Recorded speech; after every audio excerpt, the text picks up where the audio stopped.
Welcome to Questions We're Afraid to Ask. All right, everybody, we are back. We're here again. Episode 13 is what this will be, which is crazy. Crazy that we've gotten to episode 13. We appreciate everybody out there listening to us. I don't even know where to go. It's crazy that this is happening. So we're all over the place. We've got Facebook, we've got Twitter, we've got a Discord server, we've got, what else do we have? We're on Minds. So Minds is a new social platform that Bob Ottman, sounds right, was on Rogan, talked about it. So we're on there playing around. We've got a Patreon right now. We've got the $3 help us out, we're getting started plan. That's what it recommended. It said $3. So we're gonna put another one on there. We're gonna get a bigger one. We're gonna start doing post-interview breakdowns and things like that. That'll be on there exclusively. But for now, when we that's have what more we content have. to offer, we will do more. We will offer more content. But yeah, this is crazy. So thank you. Yeah, check it out. Do we for have an being with Instagram us. yet? We do, but I don't have it posted. But everything's Okay. in the links at the bottom. In the show notes. Check us yeah. out. We also Yeah, are like and posting share. onto YouTube Subscribe. now. We're also on YouTube. Yes, Yeah. we have a YouTube channel as well. And the YouTube, you can see some of the video. So, and so you can Which see is also on Spotify. If you go through the Spotify app, Okay. it's Awesome. it's through. You can get the video through there. Yeah. So awesome. And I think it's important for this one that we give the date. It is June Yes. 15th, 2023. And you'll understand 'cause why who the knows date what is could important. come out tomorrow. Yeah, and the reason the date is important is no crazy in-depth question. It's just UFOs, UAPs, however you whatever an acronym you use, what are they? Floaty things in the sky, man. Sometimes there's the underwater ones too, the USOs. There's the transmedium craft that can Yeah, go between water which and air without any real. they lump some of the UAPs into. Mhm. But there's this whole, and we're, even without getting into like aliens and other life and all that kind of stuff, just what is being seen in the sky or under the water, and how did we get there, right? So it's interesting to start 'cause this. Oh, go. we're both fascinated, but we both got here very differently. Yes. So I want you to tell me, how did you get into UFOs, just in general, and where did your passion come from? The first like hard memory I can remember for UFOs came from Unsolved Mysteries, which was in the late 80s, early 90s, which was this show that it was Unsolved Mysteries, mostly murders, crimes, things like that, and they had a call-in number. But occasionally they do weird stuff like a Bigfoot or a thing or whatever. And they did a couple of UFO ones, and I remember there was a specific one, the Cash Landrum incident, which we're not going to get into all the details other than it was in Texas, not very far from where I lived. In fact, I had driven down at some point the same road where this had happened. So I was like, oh my gosh, they're talking about places that I know. That's not far outside of Houston. And they're talking about helicopters out of Fort Hood. And I have family that lives right next to Fort Hood. So that was really interesting to me. The story was really interesting. And my grandma was fascinated with everything weird and sci-fi.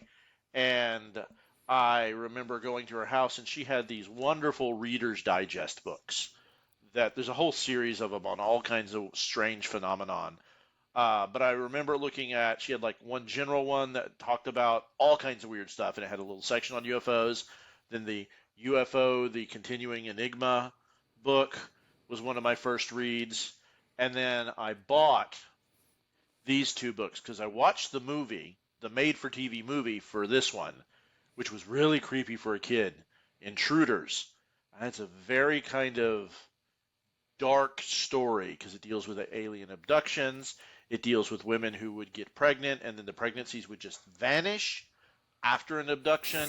And it talks about like potential alien hybrids and all that kind of stuff. And so it gets real.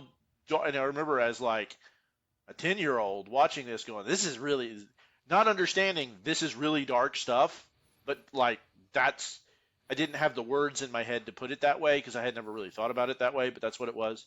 And then this Brad Steiger book. And what's interesting is both of these paperbacks within the last month I have found at a used bookstore. And the Brad Steiger one, I had a dozen of his books because he's published hundreds of them. But basically what he did is he went out and he interviewed people and wrote their stories down. And he didn't judge them. He didn't make fun of them. He just reported what he was told. And that's it. And this particular one, Alien Meetings, which was originally published in 1978, this is the first printing that I found, has a chapter that the first chapter talks about like all the possible things it could be, which is fascinating. And I remember thinking it was fascinating then. And a lot of these are still kicked around now, and some people talk about them like they're new ideas. So, and then it just went from there. I remember watching Bob Lazar when he was all shadowed in the first real big interviews. I remember being at my grandma's watching Larry King live when she would have people who talked about this kind of stuff, or when he had people who talked about this kind of stuff on, because she watched a lot of that news stuff. And Larry King was one of the first reporters who really kind of like treated this like it might be real in a long time, because this used to be a serious issue. Like it used to be like front page news, real reporting in the 50s. And it got kind of wacky, and they made fun of people, and we can talk about that more later. But that just started me down a weird rabbit hole, and I never stopped. And it's kind of gone from there. If it's UFOs, I'll watch it, even if I don't finish it. Like if it's really bad, I'll start watching it just to kind of take a peek at it. But yeah, I love the subject.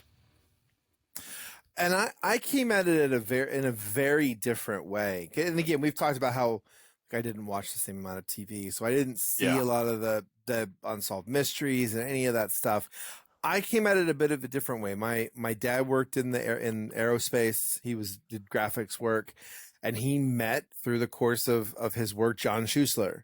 John Schuessler's been on a bazillion UFO documentaries. He was one of the founding members of the MUFON group, the Mutual UFO Network, or he was the director at some point. I forget exactly. He was something big with it. Yeah. But he's a big deal in that sort of world. And so he would give my dad things and, declassified documents. And so what I remember is my dad had a big filing cabinet, and the third drawer I could open up, and it was just, 3 feet of just, redacted documentation.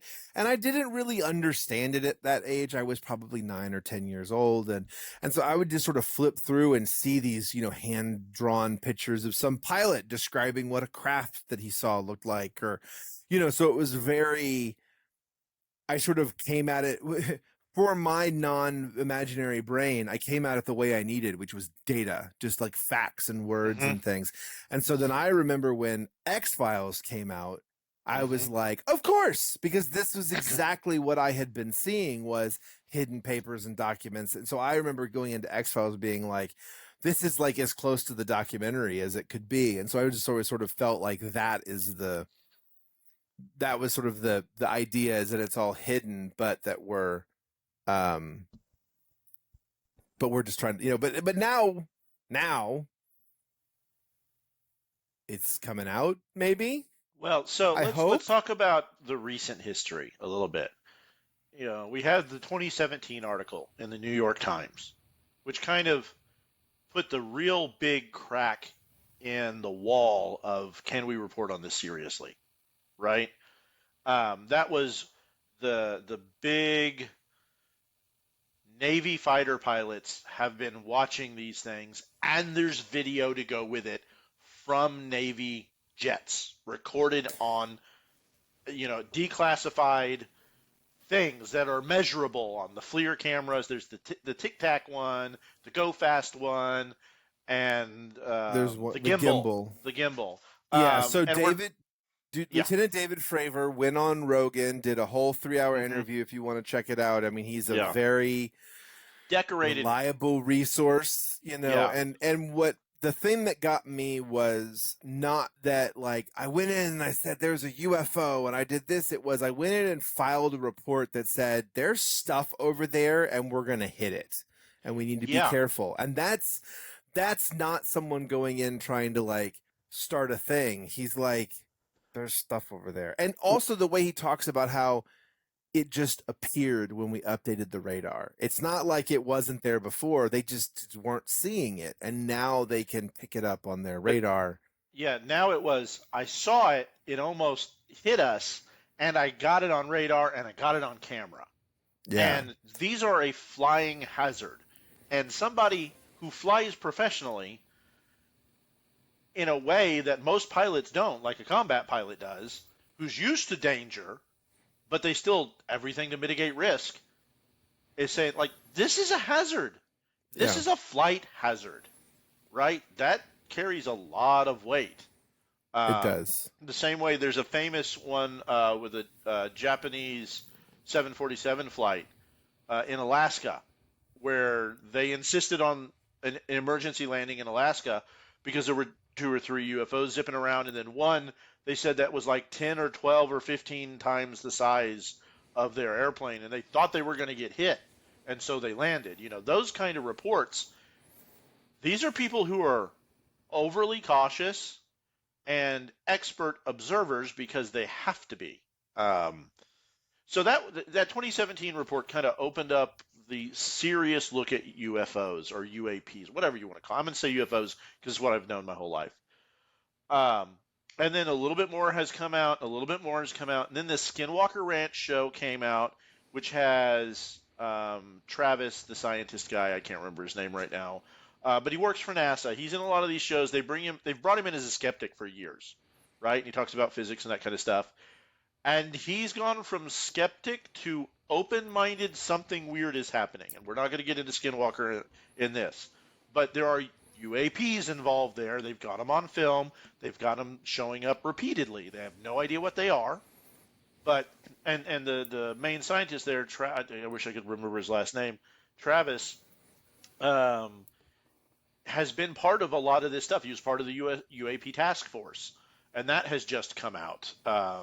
They've presented documents to Congress. Congress just passed that defense authorization bill that requires the military to pony up the documents and let us know Travis what's Taylor. going on. Travis Taylor, thank you very much. You're Travis welcome. Taylor. Um, But I and think the big takeaway here with what just happened, which was this highly decorated, highly credible head lead investigator, I think, David for the Grush. UAP task force, He David was one of Grush, he was one of the main investigators. has Um, basically gone to Congress and said on penalty of perjury, yeah, which means he's if I'm lying, I go to jail, yeah, that I'm going to come out and say that there is basically what he said is the Pentagon black programs exist. We've got UFOs in our possession and they're lying to you. and Like the we've got people who've like come in 12 front of of you these and things. well There, that was later. That was later. So that was later. that was a separate reporting by Michael Schellenberger that he had a group, a series of high ranking individuals reach out to him. I don't know if he said he'd been working on this for 3 years. So I don't know if every single person who reached out to him was after the David, I lost his name already. After the new Um, report, David Grush. Grush, um, or if some of those came previous. I don't remember but he had enough information to confidently say there are 12 of them. I mean, there could be Yeah, more, but he can say there's 12. And the big thing that I liked from him is that when he was on the Hill talking about this is going, hmm look, we've got the receipts now. Like, we know that these exist, and I'm sure he's got a little bit more information about like what bases they're at. Maybe he has that sort of, but Yeah. like, let's go knock on the door and figure this out, because the military is a civilian run military. We run the military, We and pay you the don't get bills. to lie to us. Yeah. Yeah, and the other thing that I think is very important, and there's been not a lot, I should say, there's been criticism from David Grush saying, well, why doesn't he tell us where they are? Well, he was put in charge, or part of the people put in charge, of digging this information up. And when he went and asked, he was told, no, we're not letting you see and we're not letting you in, even though he had a congressionally mandated job to do just that. So, Yeah, no, he can't just tell us where they are. He found out.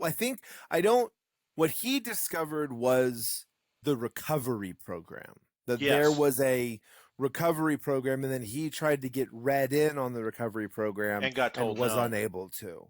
Yeah. And so I did hear the guy on Rogan who I think had misunderstood what was going on, but he talked about Because it was how all like happening not like right then, that it was day. like, yeah, I think it had just, he was sort of saying like, look, you don't really get read in on everything, and I understand that idea, but I think the idea was this guy should get read in on all of that stuff because he's investigating it, and that's how That's the investigations job. work. And Yeah. he effectively got stonewalled by the bureaucracy. And the key takeaway here is this man resigned, gets nothing out, as there's no upside for him doing this. Yeah, he in any resigned way, his shape, or commission. form. That means like he's not Yeah. going to get his retirement. He lost or his any of that security other- clearance. He's lost his security clearance and has gone to Congress and said, if I'm lying, throw me in prison as a felon. Yeah. So I believe that's a him. big deal. Yeah, there is no reason not to believe the man at this point. Right. And that was reported originally on I'm blanking. Anyway, it doesn't matter. I'll think of it. The Micah Hanks runs the website, and they've had to update their stuff. I'm not familiar with this. I listen to his podcast, so the Micah Hanks show. Okay. But we're right here on the edge, it feels like, of this sort of potential for this to open up. It's going to come down to whether or not these black book programs are able to keep people out and keep it hidden. I mean, it's I want to have faith that our Congress is going to be able to kick down the door and get in there, but I mean, they've kept it. Theoretically, we're talking about this is since Roswell. Yes. Like, so that got reported initially as a UFO. Let's just talk about that. They Roswell redacted happened, and yes. And the headline was U.S. Army, because at the time it was still Army Air Force, U.S. Army Air Force has recovered a crashed UFO. That was the headline. That was the official headline until, regardless of what happened, the government covered it up and started lying to us. Yeah. That's where the lie started. Yeah. So, Hands down. And something happened. Maybe it was a Russian probe. Maybe it was an alien. Maybe it was something else. Who knows? Something came down, and then they said it was a UFO, which meant unidentified flying object, and then that was nothing. Yeah. And the story that came out with afterward doesn't add up. The timelines don't add up, because I've read this and watched it at length where they talk about dropping the little dummies as part of a project, and that didn't happen until almost 10 years later. And it just, the cover story is crap. We'll never know what really happened.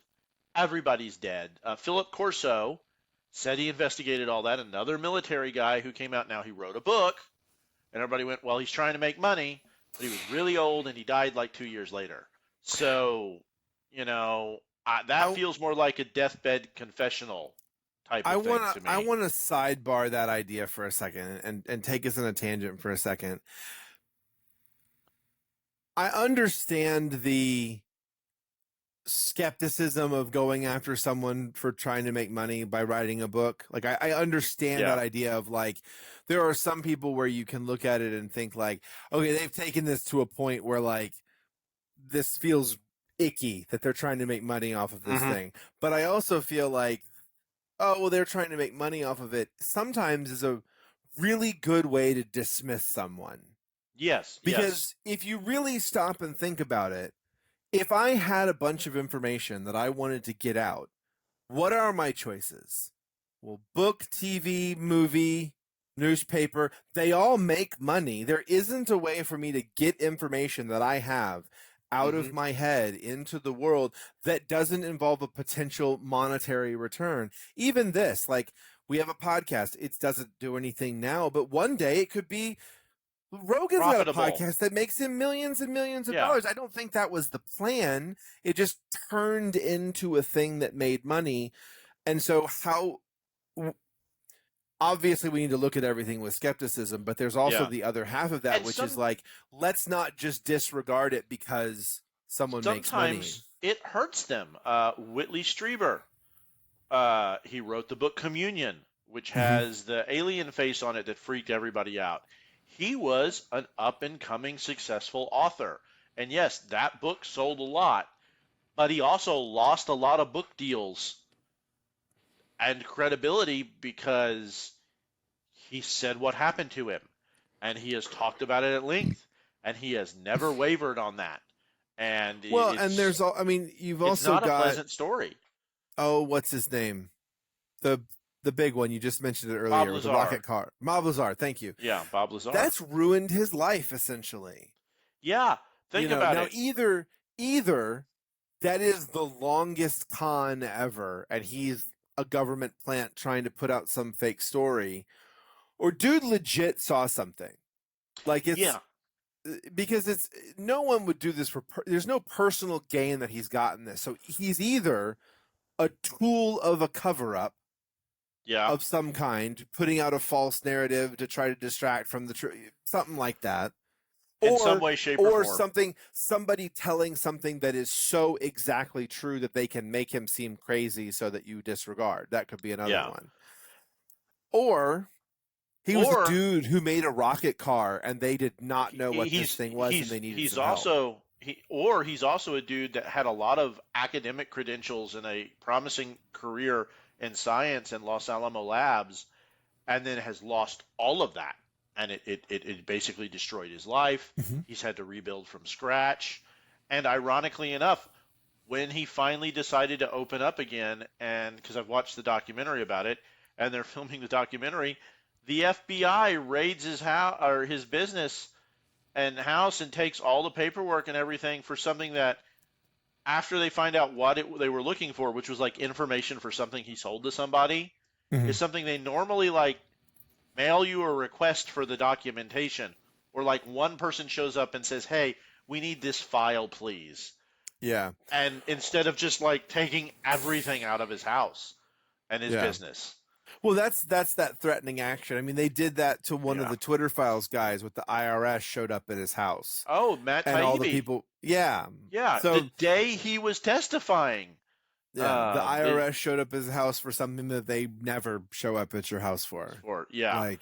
So that there's a history of that government intimidation. But again, Bob Lazar is one of those people. So where were we? We went Roswell, Mexico. We get Roswell, Mexico. We get Area 51, and then you've just got 50 years of people seeing things. And so let's talk about Crash Landrum for a second, because John Schuessler actually wrote a book about Crash Landrum. It's something that I read in high school, and I did a book report on it. It was really, but it's one of those things where like I remember reading the book about it that he wrote, and there's the description of them putting somebody reached for it and put their hands on the dashboard of the car, and their hand pushed into the plastic, and then they pulled it out, and there was an imprinted handprint in the front dash. Yeah. And it goes on that within 2 days of the incident, the government came in and ripped out an entire mile of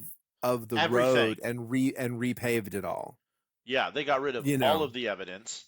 And this because there one, was radiation and this one to me feels like the government experimenting with something, could have because been. it's not the traditional UFO or UAP description. They talk about Hmm. fire shooting out of the bottom of some kind of weird black diamond thing, Yeah. and it's being escorted by like 8 helicopters. And originally Yeah. they thought it was a plane coming out of Houston Intercontinental Airport, right? So they thought it was a plane at first, and there was noise associated with this one. But both women got cancer. The kid, who is now grown, has had health issues his whole life. Yeah. He doesn't really talk about it or go in and do much anymore. I probably wouldn't either. But Um, it's interesting that I didn't think about that being a government experiment. I did hear someone recently. It was Billy Carson and the Disclosure guy, whose name I can never remember. Dr. Stephen Greer. Thank you, Dr. Stephen Greer. We're talking about. I want to say it was the Tic Tac video, Hmm. and they both. It was a recent stream that they were doing, and they were sort of talking about the stuff that we've been talking about, and they mentioned that one and went, but we know what that one was. That one's Skunk Works, and Yeah. I remember sort of having a moment of going, "Oh, I didn't know that we were dismissing, not in a bad way, but like I didn't know we were dismissing that one as actually ours. Like, wow, if that's actually ours, that's crazy. But I mean, Skunk Works, Yeah. that's what they do. That's the whole. But I mean, but that's what Yeah. And what he's there's a getting lot at is of that they're all in collusion with each other. The government and Lockheed and Skunk Works and yeah. all of them have Because this there's separate pocket government that they're doing their own thing. and they don't report to anybody, and there's no Yeah. overhead and oversight and accountability. And to be quite honest, dude, until we dropped bombs on Iraq the first time, people were seeing small black triangle things flying through the sky with like lights on it, and it was an F-117 or it was a B-2 bomber. I mean, this whole stealth program. Yeah. And it blows me away that super advanced stuff, like we've retired the F-117 fleet completely, you know, because it's not cutting But edge enough. but think about how many people were involved in those programs And they kept it secret. and no one knew. Nobody talked. And Yeah. that's the other critique I always hear is, well, there's no way they could ever keep it secret for that long. Well, we don't know who killed JFK. Still, we don't. We never found Jimmy Hoffa's body, right? To be perfectly honest. Some dude hijacked an airplane and jumped out of the back of it, and we never found him. It was And Loki. I saw that episode. yeah, and the biggie for me, the Manhattan Project. Yeah. The government rounded up all the scientists. They got started in Chicago. They built a town in the desert where there was nothing else and moved all of them and their families there. And until the bomb dropped, nobody said a word. Not a word. So the idea that you can't compartmentalize and keep something quiet is outrageous. You just don't tell people. Yeah. And Well, and I heard some. I want to say it was Crystal on Breaking Points that made the remark about how hard it would be to move stuff, how many people it would take to move something, and I understood what she was saying, but it only takes 2 or 3 people to wrap it in a tarp. And Like it once how it's many wrapped up and white strapped, then how many white unmarked 18 wheelers have you seen drive down the road? yeah, You know, and here's the thing: we know nuclear material gets moved around the U.S. all the time, yeah, either for bombs being moved or, more likely, waste from nuclear reactors and stuff being taken to disposal sites.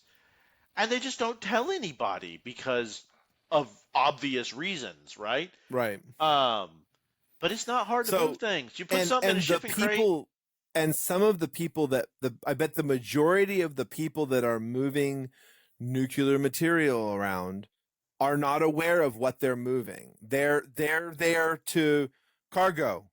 I'm on guard. I Who cares worked. what cargo is? Like, I there's two unloaded. dudes who are in charge of it who know what it is, and nobody else has a clue. Yeah, I unloaded 18 wheelers for 3.5, 4 months one summer before I started college. And you know those shipping containers that come off the ship? They Yeah. didn't get opened until we cracked them at the warehouse. Like the seals were there. Right. So it went from the shipyard, somebody just signed for it and sent to us, and nobody had opened it up. It's stuff to come all the way from China to us, dead rats and all, and it never being open. So don't tell me you can't move stuff. It's Yeah. not as hard as you think. And So that doesn't take into account any ways we don't know about how they might be able to move stuff. yes. Like crazy rumors that there's this whole mass underground transit system that the government has built. And don't tell me the government can't build an underground thing. Cheyenne Mountain's been there since the 60s.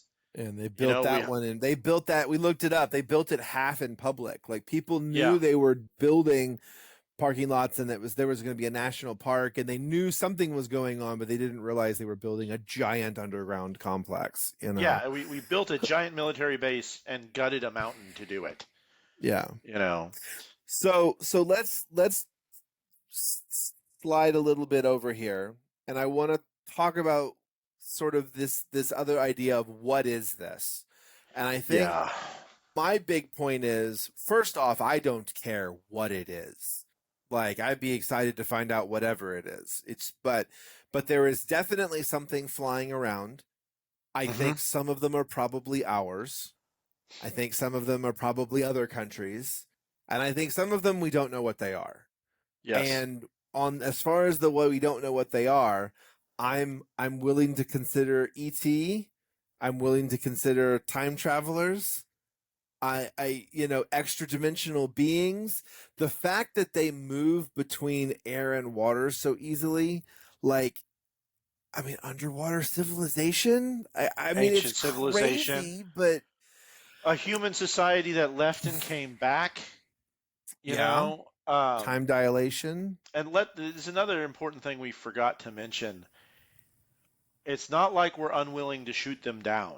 We know for a fact that when they were all over Washington, D.C. in the 50s, they were given shoot down orders. And we know just recently after the Chinese spy balloon that, 2 or 3 UFOs? 2 UFOs got shot down by F-22s. And, we found this stinking Chinese spy balloon within minutes, and we still have no idea where the other two were. I remember that they were hard to get to, and then they just sort of waited until people stopped paying attention, asking. honestly. Yeah. And I think one group may have come out and said it was like an amateur radio balloon. I heard there was a Boy Scout thing that got something that shot got down lost. at some point, Yeah. but I don't know if that was the. But we don't know what those were. We don't know. We don't know because they didn't find it, and they stopped looking really quick. But I'm open to the wildest stuff. Like, I don't really have any sort of. And I just want to read out the theories here real quick from this book from it's Brad Steiger, Alien Meetings, original print 1978, and he lists out. I'm not going to read the full description of them, but he lists out the different hypotheses. The first one, the extraterrestrial hypothesis, right? Yeah, totally. The military secret hypothesis. Something we don't know about. The secret society hypothesis, which we haven't touched on at all. The program deceit and delusion hypothesis. This one's kind of interesting. Both the UFOs and their occupants are something similar to holographic projections or elaborate special effects created by some unknown agency for some ulterior motive as yet undetermined. Right? Who knows? The unknown terrestrial life one, the it's here, like the Cerulean hypothesis, right? The dinosaurs evolved into intelligent beings, which I don't remember where I saw it once, but on some documentary they showed what potentially could have happened if, like, the raptors had kept developing and Oh it yeah. basically looks like the Reptoid. Yeah, and it was like a scientific what if documentary. If the comets hadn't hit and wiped them all out, what they Right. would have or were evolving toward, which looked a lot like us but a reptile. Um, the astronauts from Atlantis hypothesis, which isn't really Atlantis, but there was an ancient advanced civilization. They saw something bad coming. They got off planet, and now they're coming back to see what's going on with the old homestead. The, Wally. I've seen yeah, this movie. the time Planet traveler of the Apes. hypothesis, other dimension hypothesis. The planetary poltergeist one is a little weird. It's a Um, strange one. yeah, the UFO occupants may be the result of some as yet unknown physical law that can at times activate or be activated by the unconscious mind. And It it's sounds not like necessarily ghosts, but yeah. intelligent, but like we're projecting our own intelligence onto it. Um, and the protean psychoid hypothesis, and that's just a little weird. I'm not even going to get into that one. The psychic need, that we need something to be happening so bad that Mhm. our innate psychic energy is making something manifest. Oh, I'm Um, gonna ask you. I'm gonna ask this question to you again because I don't know the answer to this. I'm curious. I would love to talk to someone who has a Fantasia and has had a UFO experience yes, because I've been sort of that idea of like, well, what if it is a mental thing? Like, not to say that it's not real, but to say that what if it requires some level of mental imagery creation to be to able be to able to see it. perceive the thing. Like Yes. I've honestly had that thought multiple times before of just However, like I I will wonder if challenge I you on can't that. see them because I can't The perceive fact that them. you effectively know you saw a ghost because you saw one once and you can't imagine it. Right. So if you were to see a UFO, you would Right. actually be seeing a UFO. So if you have Yes, aphantasia, please, and that's you've why seen a I'm UFO curious. or a UAP or whatever, please reach out to us. We'd love to talk Yes. to you. Yes, because Um, that sort of gets around the your brain made it up. If my brain doesn't make anything up and I you saw it, saw it that means it was there. there. Yeah. Yeah. Then there's a couple other ones. The UFOs as archetypes, which is kind of a weird one. My favorite one, extraterrestrial tricksters. So they're little green men from somewhere else just screwing with us for the hell of it. I, Mr. Mickelplex. I I'm love that one. 100% down with this plan. Then I love this one, the magic theater hypothesis, which is it's all the fae folk and all the stuff that's mythological that's really there, and this is how we're interpreting them now, and they're just making us think they're UFOs, which is straight out of the Dresden Files. And if you haven't read Yeah, the it Dresden is. Files, go read the Dresden Files by Jim Butcher. Um, So I'm gonna stop you for a second. okay. Oh, you got one more? Well, there's two more. The Go for supernatural it. one, which is their god or angels or whatever, and then the reality game hypothesis that it's some kind of teaching game. Oh, And, the and it's simulation theory. no, it's not simulation theory. This one is the aliens are trying to slowly grow us into a more evolved culture through limited Oh, got contact it. type stuff. Got it. Okay. Yeah, computers weren't So, advanced enough back then for them to think about. but that's why So I it was was, sort of. That's why I was thinking. That's why I yeah, put it on top of that. Of like, that sounds almost like yes, the beginning of the idea of simulation theory. yeah, So I listened to Lex Friedman and the Concrete podcast in the last 2 days, interviewing Diana Walsh Pasulka. And she wrote a book called American Cosmic that I just started about UFOs, religion, and technology. And basically she's proposing sort of along this same idea of all these things, that what she's looking at is ancient reports of people seeing angels and demons and weird crap, and comparing those to like the book you were just talking about with reports of people's things, and seeing parallels between these two things. So one person reports seeing an entity and the other person reports seeing the angel Gabriel, and they're both described the same way. Like, so maybe that's that same thing of like, we live in a technological world, so it's now a UFO. They lived yeah. in a non-technological world, so it was an angel. Yeah. But that they've been here all along, and that it's and then Hmm. it's fascinating stuff that The she's. most famous example of that is like the Book of Enoch. A lot of people have heard Yes. about, and the flaming circles within flaming circles being a UFO, or the flying flaming chariot. And we haven't even talked about the Indian scriptures, Hmm. which apparently read like a sci-fi novel, right? Yeah, I need to. Um, So I also I met someone who got me into looking into Billy Carson and the Emerald Tablets of Thoth and all that kind of stuff, and that's a really, I mean, again, it's secondhand. It's so hard to know what's legit, but again, it's that same sort of like aliens from another place and manipulation and genetics, and it feels yeah. very. I think it was him talking about vibration, people vibrating, people are function at a vibration, everything Hmm. vibrates. And that the thing that vibrates, it's like people and then angels and then some, I forget, and then So God's in there. And I forget how, but he's like funny how everything comes back to harmonics, right? the thing that vibrates the purest, and this is the truth. Mm. And when he said that, I had one, it made that rings true, made me, oh, okay, so it's a vibrational thing. But it's also one of those things where there have been a lot of moments recently as I've been sort of unpacking reality where you're like, oh, that sounds true. There's just something about when you hear it and Yeah. you're like, yes, that's the thing that's true. That makes And sense. and I think a good way to wrap this up, and something to end on, is Michio Kaku, who's a brilliant astrophysicist and physicist, um, has been in this world for a long time. I remember listening to him on Art Bell many times in the 90s, and he has said for decades, extraordinary claims require extraordinary proof. Give us something. It's on Evidence. you, it's Yeah. on you, witnesses, to give us something that we can work with. And What now, he was since asking the for was measurable data. data, measurable data, and since the 2017 Tic Tac, Gimbal, Go Fast videos, he has now said the burden It's of on proof us was on now. them, but they gave us what we have data, and it doesn't make sense according to physics as we understand it.